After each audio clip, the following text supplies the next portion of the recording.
올해는 정말 AI의 약진이자 한참 싸우다 오케이 우리 AI한테 물어봐서 누가 더 잘못했는지 한번 해보자고. 업무 처리 역량이 뛰어난 사람한테 AI를 활용시켰더니 근데 업무 처리 능력이 현저히 떨어지는 사람한테 AI를 쓰게 했더니 열심히 살아와서 이 자리까지 왔는데 이게 나타난 거예요. 12월 달 약속을 다 취소하고 저 회사에 저 사람 데리고 와. 그냥 일하고 있는데 굉장히 흔들릴 가능성이.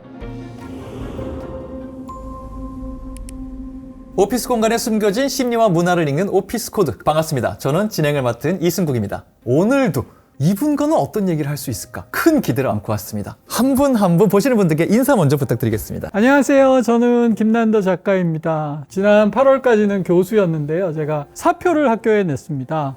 명예퇴직을 하고 그냥 개인 작가로 활동하려고 하고 있습니다. 트렌드 코리아 쓰는 김난도입니다. 반갑습니다. 안녕하세요. 퍼플식스 스튜디오의 이영준입니다. 이런 자리는 제가 또 처음인데 이렇게 만나 뵙게 돼서 두 연예인 뵙는 것 같아서 정말 너무 반갑습니다. 영광입니다. 네, 반갑습니다. 포스는 본인이 제일 연예인이신데 맞아요. 사실 복장상으로 그러니까 오늘 제일 연예인이세요. 스카프도 하시고. 일단 이영준 팀장님은 퍼플식스의 새로운 총괄 팀장님. 네. 큰 중책을 맡으셨는데요. 사업에 대해서 발전을 해보고 또 고민해봤던 것들 하나씩 또 만들어 보려고 제가 또 이렇게 이 자리에 오게 됐는데 오히려 제가 많이 배워가는 자리가 될 것 같습니다. 이렇게 정말 회사 내에서 중요한 조직 장이 되신 분과 얼마 전에 사표를 내시면 굉장히 재미난 그림이거든요. 아, 그러네요. 네. 또 교수님 함께 하면은 아마 성함 듣자마자 트렌드 코리아 그분 아닌가? 이렇게 맞습니다. 많이들 인식하실 예, 것 같아요. 고맙습니다. 요즘에는. 간략하게 좀 소개를 하지만 트렌드 코리아 어떻게 소개할 수 있어요? 트렌드 코리아는 2008년에 처음 나온 책이고요. 지금까지 18년 동안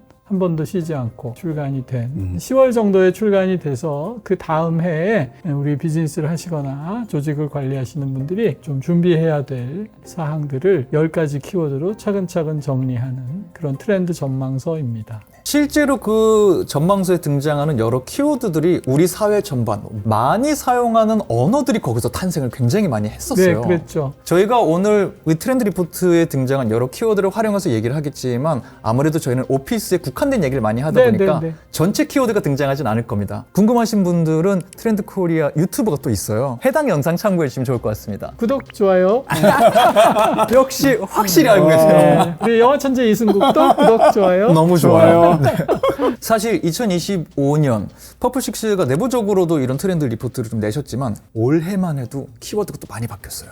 몇 년 동안 화두이긴 했지만 올해는 정말 AI의 약진이자 범대중화가 왔다 도래했다 시대가 저만 해도 많이 느껴지더라고요. 저도 이제는 없으면 유튜브 썸네일 만들고 이런 거 할 때 AI 툴이 없으면 만들 수가 없어요. 과연 이 AI 시대에 기업은, 직장인들은 어떤 변화를 맞이하게 될 것이고 준비해야 될 것인가? 우리 얘기 나눠보도록 하겠습니다. 개인의 얘기부터 해보죠. 조직에 계시잖아요. 회사에 계시고요. 느껴진다고 질문하는 것도 의미가 없을 것 같아요. AI가 개인 차원에서 일단 정말 많이 쓰이죠, 지금. 주변에서 제가 이제 많은 분들을 만나다 보면 이거 없이 기획을 어떻게 했는지 모르겠다고 할 정도예요. 기획의 수준에서도요. 지금은 AI 없으면 일이 안 될 것입니다. 저희 연구원 중에 신혼부부가 있는데 이제 신랑하고 무지하게 한판 싸웠대요. 네가 잘했니? 내가 잘했니? 한참 싸우다 오케이 우리 AI한테 물어봐서 누가 더 잘못했는지 한번 해보자고. 야, 그거 이제 베갯머리 송사를 이제 AI가 그러네요. 또 우리 학부생 하나는 아침에 이제 출근할 때 오늘은 데이트가 있다, 오늘은 수업이 많다, 오늘은 무슨 알바가 있다, 아무튼 자기 상황과 날씨와 이런 걸 AI한테 치고요. 오늘 입은 거를 사진 셀카 찍어갖고 AI한테 먹인 다음에 나 코디 좀 해줘 이러면 그렇게 입지 말고 이렇게 입어보면 어떨까요 하고 그래서 마음에 들어 그랬더니 엄마보단 나아요. 엄마는 맨날 똑같아요. 넌 옷이 그게 뭐니? 그러시는데 얘는 아주 구체적으로 그렇게 입지 말고 청바지는 대신 면바지를 입고 이제 이런 식으로 코디 해준다는 거예요. 일단 엄마보단 나아요라는 표현에서 굉장히 긍정 포인트가 들어간 답변이라는 생각을 좀 듣기도 했어요. 무궁무진한 적용 사례가 나오고 있잖아요. 동시에 어떤 부작용들도 있단 말이죠. 물론 AI 도움을 많이 받죠. 우리가 이제 일을 하는 하나의 흐름을 영어로 루프라고 부른다면 이 루프 속에 인간이 적어도 한 번은 들어가 줘야 된다. 그래서 human in the loop 이라는 키워드를 이번에 가장 중요한 키워드로 이제 제안을 했고요. 시카고 선타임스라는 신문이 CEO들이 읽으면 좋을 책 10권 정리해서 발표를 했는데 독자들이 읽으려고 찾아보니까 6권은 없는 책이더래요. 왜? 절판된 거? 그게 아니고 AI가 써준 거를 이 작가님이 그냥 올린 거야. 확인 안 해보고. 이런 경우가 있더라고요. 6권은 없대. 세상에 없는 책인 거야. 4권만 있는 책이더래. 그러니까 휴먼 인 더 루프 딱 한 명만 누군가 한 번만 그런 책 있는지 확인해 봤으면 전혀 문제될 게 없을 것을 처음부터 끝까지 맡겨놓으니까 이제 그런 부작용이 생기는 거죠. 정말 뭐 AI 사용하시는 분들은 지금 또 교수님 말씀하신 거에 절절히 공감하실 것 같아요. 이게 이제 하버드 대학의 실험에 그런 실험이 있습니다. 업무 처리 역량이 뛰어난 사람한테 AI를 활용시켰더니 딱 자기 업무를 꿰고 있으니까요. AI가 한 걸 보고 이건 좋고 이건 나쁜데 요건 쓰고 요건 버리고 이게 되더라는 거예요. 그러니까 네네. 이 사람의 효율성이 확 올라갔대요. 근데 업무 처리 능력이 현저히 떨어지는 사람한테 AI를 쓰게 했더니 자기보다 훨씬 잘 해놓은 거야. 그러니까 그냥 AI를 내는 거죠. 그러니까 이 사람의 능력은 계속 떨어지더라는 거예요. 그러니까 여기에도 양극화가 있는 거죠. 그러네요. 그 실험 결과나 제 경험을 통해서 느낀 건 뭐냐면 핵심은 사람이다. 내가 이 일을 얼마나 잘하느냐가 중요하지 AI 툴은 사실은 거기에만 전적으로 의존해서도 안 되고 그래서 휴먼이 중요하다는 것입니다. 말씀하신 대로 능력의 부익부 빈익빈이 더 적극적으로 나타나고 하면 그렇죠. 아이러니하게 AI 시대가 될수록 인간 내 자신이 AI를 판단하고 검증할 수 있는 내 실력이 올라가야 되는 거는 피할 수 없을 것 같다 생각도 좀 들기도 하고요. 젊은 친구들 보면 혹시 20대 때 주식 투자해 보신 적 있어요? 아니요.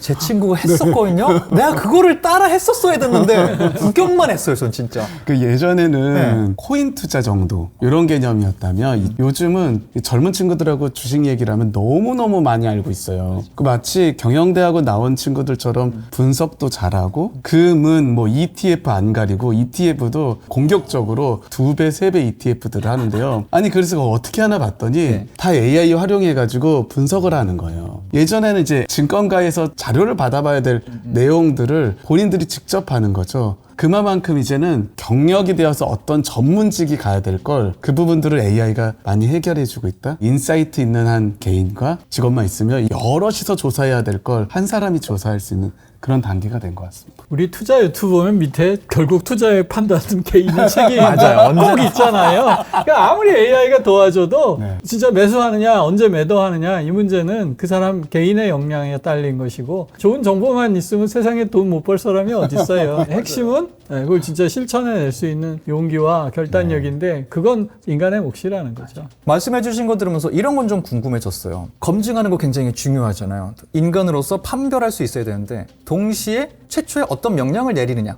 어떤 프롬프트를 쓰느냐, 궁극적으로 어떤 질문을 AI에게 하느냐, 이것도 매우 중요하다는 얘기를 하잖아요. 둘 중에 그냥 개인적으로 어느 게 좀 더 중요하다고 보세요, 두 분은? 그게 이제 한 번 명령을 주고 끝나는 걸 그대로 받아서 쓰는 건 아니기 때문에요. 네네. 우리 티키타카라고 그러잖아요. 오늘도 저희 유튜브에서 티키타카 잘하세요. 아까 PD님이 그러시던데 주고받는단 말이죠.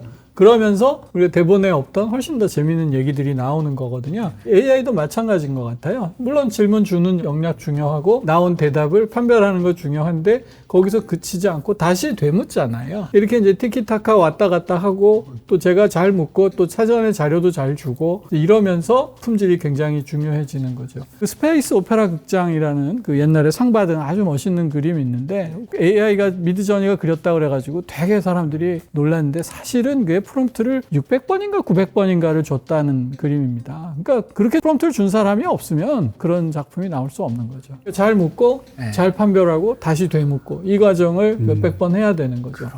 어떤 질문을 던질 수 있느냐가 더욱더 더 중요해진 것 같아요. 제가 2022년 11월 달에 오픈 AI 베타 버전이 나왔을 때 너무너무 놀랐었어요. 이유는 열심히 살아와서 이 자리까지 왔는데 이게 나타난 거예요. 이런 말도 안 되는 경쟁자가 나타난 거예요. 그래서 원래 12월 달에는 연말에 우리 송년회 약속들 많잖아요. 맞아요. 12월 달 약속을 다 취소하고 생각은 어떻게 해야 될까? 여지껏 사람들은 새로운 것들을 만날 때 어떻게 생각했을까 해서 철학책부터 그리스 문화, 철학책부터 한 달 동안 읽었던 적이 있어요. AI가 처음 나왔을 때 송년회 약속을 다 취소하고 한 달 정도 그리스 철학을 공부해야 한 회사의 총괄 팀장이 될 수 있다. 이것도 여러분에게 큰 도움이 될 것 같아요. 명심하세요. 그런 인간을 잘 가려내서 뽑아야 되잖아요. 조직 입장에서는. 네. 좀 채용하시는 입장에서는 이걸 어떻게 구분해서 역할을 기대하게 되나요? 사실은 되게 이제 고객들 만나보면 인사 담당자시라든지 또 C레벨 분들 만나보면 여전히 지금도 하여튼 구성원들하고 소통 문제를 삼으세요. 소통을 하는 게 너무 어렵다는 거예요. 네. 기술은 발달했고 어떠한 툴들은 더 정교해졌는데 역설적으로 소통은 어려워졌을까 생각해보면 예전에 그 전통적인 기업들은 오래 일하는 것이 능력이었다고 생각해요. 네네. 많이 일할 수 있는 게 애사심이었고요. 그러다 보면 한 밤 10시 정도 됐을 때 선배가 밥 먹으러 가자 해가지고 앞에 있는 노포집이든 이런 데서 같이 소주 한잔 먹으면서 자연스럽게 소통을 했거든요. 그러니까 정보의 소통뿐만 아니라 그 사람의 감정, 생각, 회사의 방향성을, 조직 문화를 자연스럽게 배우고 습득하는. 그런데 이제 저희가 이제 업무 효율화를 좀 더 강조하고 근로시간에 대해서도 단축되어 있는 가운데 효율성을 강조하는 이 시대다 보니까 정보는 전달되는데 이 친구하고 회사하고 온라인되어 있지 않다는 생각들을 많이 하시나 봐요. 예전에는 우리 회사에 가면 탕비실이라는 것이 존재했어요. 요즘 친구들은 아마 탕비실 무슨 말인지 모를 수도 있을 것 같은데. 요즘엔 없어요? 탕비실이라는 개념은 식음료 먹는 공간이었거든요. 네. 맥심 커피 있고 음료, 물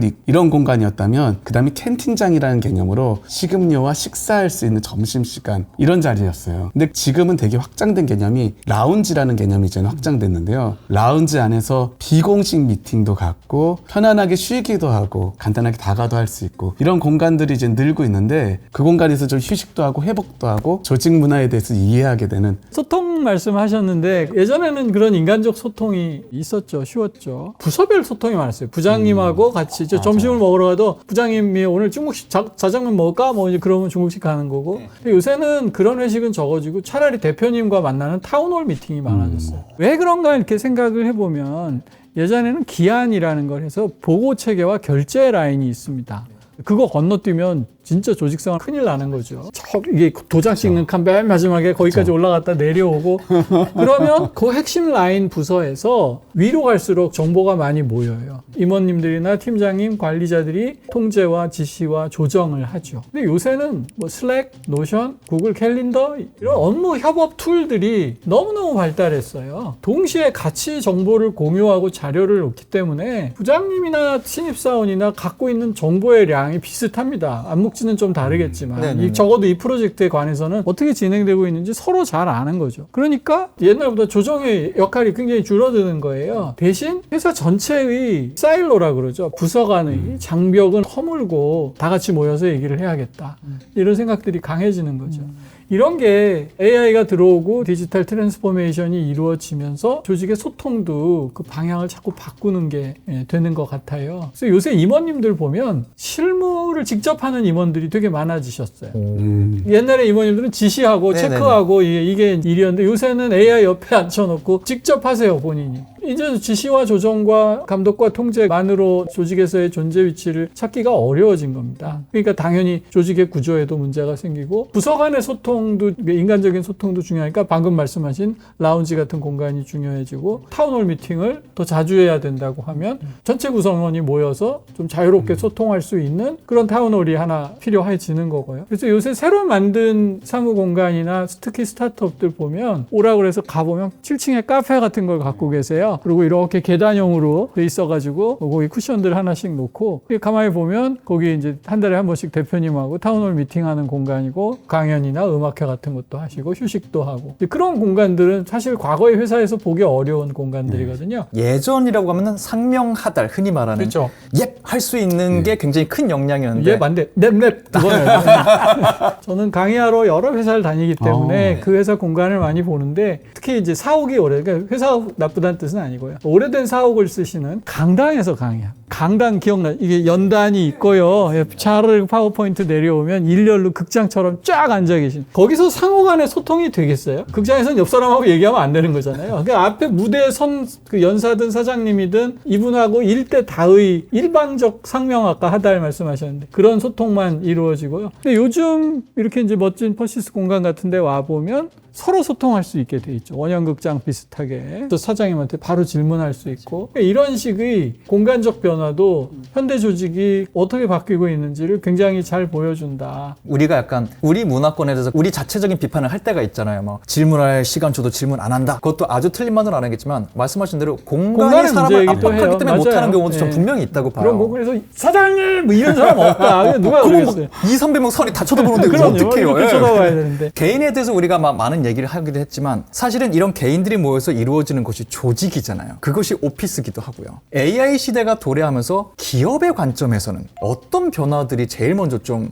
두각을 나타낼까요? 부서 간의 칸막이가 계속해서 흔들릴 것이다. 그리고 그 칸막이는 사라져야 하고요. 심지어 어떤 마케터가 개발팀에다가 이런 거 코드 좀 떼달라고 그랬더니 지금 일이 밀려서 일주일만 기다리라고 그랬더니 AI한테 시켜가지고 그 다음날 AI가 만들어준 코드 넣어서 실제로 해봤다는 거예요. 이런 일들이 이제 생기기 시작하는 거예요. 반대의 일도 있겠죠. 개발실에서 뭐 마케팅 플랜 짜야 되는데 저쪽에서 바쁘다고 안 해주면 AI한테 시켜가지고 시뮬레이션 돌려볼 수도 있는 것이고요. 그러니까 너는 개발, 나는 마케팅 뭐 이런 식의 그 칸막이가 굉장히 흐려질 수 있다는 것입니다. 두 번째는 핵심 역량을 가진 개개인의 역량이 되게 중요해진다. AI를 아주 잘 쓰면서 자기 업무에 관한 굉장히 해박한 지식을 가지고 있는 스타 플레이어들 이런 사람들이 훨씬 중요해질 거다. 실제로 요새 가끔 언론에 보면 오픈 AI가 뭐 메타에서 뭐 천문학적인 연봉을 주고 누굴 데려왔다 이런 말이잖아요. 이게 요새 이제 TA, 탤런트 어퀴지션이라고 합니다. 옛날에는 사람 뽑고 싶으면 공채를 해서 내가 기른다 여다가 이제는 특채로 해서 필요한 사람을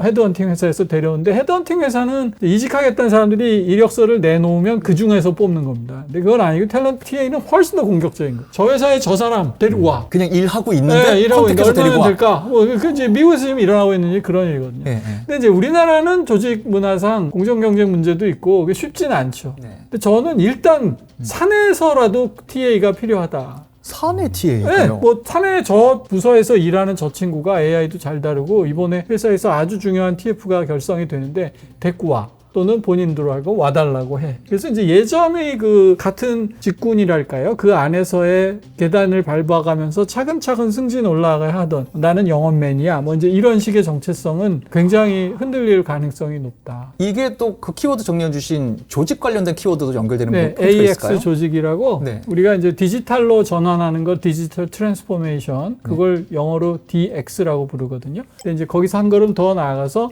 AI 트랜스포메이션을 해야 된다. 그래서 이제 AX란 말을 저희가 사용을 했는데 AI로의 전환은 각 구성원이 챗GPT 열심히 써서 업무에 도움을 크게 받는 거 이상의 문제가 있다는 거예요. 현대 조직은 굉장히 빠르게 변화하기 때문에 그거에 맞춰서 AI를 적극 활용하려면 지금 말씀드린 것처럼 조직의 구성이나 문화가 통째로 바뀌어줘야 같이 바뀌어줘야 된다. 그게 이제 AX 조직의 핵심이고요. 한 걸음 더 나아가면 그런 조직 문화를 육성할 수 있는 그런 공간적 배려들이 훨씬 많이 필요해질 것이다. 그 교수님 말씀처럼 이제 조직이 엄청나게 빠르게 변하고 있잖아요. 그래서 말씀하셨듯이 어떤 조직에 어떤 누구를 데리고 와서 팀을 만들고 이제 이런 일들이 가능하게 되려면 예를 들어서 예전에는 부장님, 과장님, 차장님 뭐 이렇게 직급들이 막 다 있다면 여기는 우리가 부장들이 많은데 저기 부장을 데리고 오긴 애매하고 뭐 이런 문제가 있거든요. 그래서 요즘은 이제 수평문화라고 해서 저희 회사 같은 경우는 영준님, 승국님,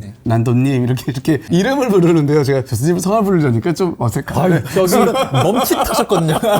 회장님도 뭐 아무개님 하세요 요새. 저희는 회장님 다 종태님 이렇게 이름 부르거든요. 그러니까 그렇게 이름을 부르는 호칭을 쓰다 보니까 조직이 좀 유연해졌어요. 어떤 식으로 유연해지냐면 저기서 승국님이 필요해요. 그럼 승국님을 저희 팀으로 합치는데 어렵지가 않고 새로운 팀을 만들 때도 어렵지가 않아요. 예전에는 그 직급들을 다 고민해야 되기 때문에 어려웠거든요. 그럼 그 직급들 때문에 누가 선임이 돼야 되고 후임이 돼야 되고 이런 내용들이 나눠졌었는데 지금은 이제 그런 것들이 사라졌다. 그래서 수평 문화가 일 중심으로 돌아가다 보니까 예전에는 공간을 구성하다 보면 부장님들 책상은 요만큼 큰 거 의자도 좀 다른 거 뭐 이랬었어요. 그게 아주 당연히 생각했고요. 근데 지금은 팀을 빨리 만들고 다시 또 개편해야 되는 경우들이 있어서 그래야 되다 보니까 이제 책상들도 단순하고 동일한 사양들 주문들이 많이 들어오시고요. 레이아웃을 빨리빨리 변할 수 있게끔 그렇게 공간들을 연출 요청하시더라고요. 순발력이 굉장히 또 중요해지겠네요. 빠르게 헤쳐모여 이렇게 변해가겠다 생각 좀 들기도 하고요. 그렇게 조직이 유연해지고 순발력을 갖게 됐고 그러다 보면은 그래도 회사는, 조직은, 기업들은 태생이 있고 각자 기업들의 철학이 있잖아요. 네. 너무 유연해지다 보면은 이 근본이라고 할 수 있는 이 기업 철학 이런 건 또 어떻게 지켜나가게 되려나 이건 좀 궁금해지기도 하네요. 인공지능이 들어서면서 조직이 갖게 되는 가장 중요한 문제 중에 하나가 무엇 다움. 퍼시스라고 그러면 퍼시스 다움이란 무엇인가. 이 문제가 많은 조직이 스스로 다시 한번 물어야 하는 문제로 대두하고 있다. 그게 지금 말씀하신 철학의 문제인 것 같고요. 이게 왜 이제 문제가 되냐면 오늘 계속 말씀이 사회가 변하고 있고 소비자가 변하고 있고 트렌드가 변하고 있기 때문에 거기에 맞춰서 우리 조직을 바꿔야 된다. 계속 다 바꾸다 보면 결국 질문이 마지막에 하나 남는 건 나는 누구지? 이 질문이 나온단 말이죠. 근데 트렌드라는 게 제가 이제 오래 해보지만 물론 바꾸는 것에 이야기하지만 변하지 않는 것에 대한 이야기이기도 합니다. 그러면 무엇이 변하고 무엇이 변하지 않는가? 여기에 대한 답은 그 회사가 스스로 내릴 수밖에 없는 문제거든요. 아마 그런 이유 때문에 2026년 트렌드를 논하는 트렌드 코리아에서도 근본이즘이라는 키워드가 10개 단어 중에 하나로 선정될 수밖에 없다. 네네. 이런 좀 생각을 하게 되기도 그렇죠, 하네요. 그렇죠. 예, 그게 아주 포인트입니다. 저희가 AI 때문에 정말 수많은 것이 바뀌지만 지켜야 할 근본이 있는 것이다. 그냥 10대 키워드가 아니고요. 이게 이제 마지막 키워드예요. 그래서 근본이즘은 저희가 이번에 아주 중요하게 생각하는 키워드입니다. AI를 첨단 기술을 만나서 한 게 그리스 시대의 철학책을 읽었다잖아요. 근데 요새 보면 박물관 가는 거 되게 좋아하시고 맞아요. 그게 K-POP 데몬 헌터스 때문에 많이 간다고 생각하시는데 그렇지 않습니다. 저희가 트렌드 코리아 24에 중앙박물관 사유의 방이 너무나 인기다. 또 지방박물관 요새 되게 인기고 캐대형하고 관계없어요. 사람들이 그렇게 박물관 좋아하고 원전을 보고 싶어하고 철학을 읽고 특히 고전문학, 서양에서도 고전문학 읽기 이런 붐이 일고 그렇습니다. 이런 것들이 다 보면 그 생성형 AI 없던 걸 막 생성해내는 기계잖아요. 그러면 생성되지 않는 변치 않는 본질은 무엇일까? 거기에 대한 우리 목마름 갈구가 있는 것이거든요. 근본에 대한 변치 않는 것에 대한 사유가 훨씬 더 중요해졌다. 이게 좋은 질문으로 또는 좋은 판단으로 나타날 수 있다는 것입니다. 저희가 오늘 개인으로 시작해서 시스템 그리고 문화까지 AI 시대를 맞이하면서 이런 변화가 근미래에 있을 것이다. 짧게 우리만의 얘기를 나눠봤습니다. 저는 들으면서 너무 흥미롭게 잘 들었는데요. 마지막으로 또 영상 보고 계실 수 있는 분들에게 또 전하고 싶은 말씀이 있으신지 궁금합니다. 공간을 구성하는 문제가 이제는 단지 레이아웃을 짜는 문제가 아닌 것 같아요. 더 효과적이고 더 효율적이게 일하기 위해서 이제 조직 문화로 생각을 해야 될 문제이고 그러기 위해서 저희 퍼플식스가 함께 하겠습니다. 많이 불러주세요. 정말 중요한 메시지였어요. 사실 제일 중요한 팀장님은 오늘 어쩌면 이 말씀하러 오신 걸 수도 있어요. 교수님도 또 영상 보실 분들에게 또 우리 뭐 오늘 계속 말씀드렸지만 격변의 시대를 살고 있잖아요. 그래서 다들 바뀌어야 한다고 하는데요. 우리가 잘 바뀌지 못하는 것은 몰라서가 아니라는 생각이 듭니다. 알고는 있는데 그것이 두렵다거나 내 기존의 이익이나 기득권과 충돌한다거나 타성과 부딪히기 때문이죠. 그래서 저는 진정으로 트렌디한 사람은 최신 유행을 많이 알고 그런 사람이 아니라 자기 타성을 이겨낼 수 있고 우리 최재 정지 마찰력이라고 수레를 처음 움직이는 힘이 제일 어렵잖아요. 그래서 그 타성의 나태를 이기고 변화의 첫걸음을 내디딜 수 있는 용기와 실행력을 가진 사람 그런 사람이 저는 진정으로 트렌디하다 생각하고요. 그래서 26년에 여러분의 새로운 전기가 전개되기를 기원합니다. 마지막 교수님 해주신 말씀에서 정말 타성이라는 단어가 크게 들어오는 것 같아요. 저희가 나눈 여러 가지 아이디어 혹은 우리가 정리한 몇 가지 키워드가 다 와닿진 않을 수도 있어요. 각자의 환경은 다르기 때문에. 그래도 우리가 미래를 향해 걸어간다고 하면은 적어도 내일 하루 나의 타성을 이겨내기 위해 노력하는 하루 보내시길 저희가 적극적으로 응원하도록 하겠습니다. 그리고 참고로 우리가 계속 얘기한 모든 키워드들 말씀드린 대로 트렌드 코리아 2026이라는 책에 다 담겨 있거든요. 댓글 달아주시는 분들께 저희가 추첨을 통해서 트렌드 코리아 2026 책 선물로 드리고 있습니다. 자세한 내용은 더보기 내용 확인하시면 되니까요. 참고해주세요. 오피스 공간에 숨겨진 심리와 문화를 읽는 오피스 코드 여기서 인사드리도록 하겠습니다. 감사합니다. 안녕히 계세요. 고맙습니다. 감사합니다.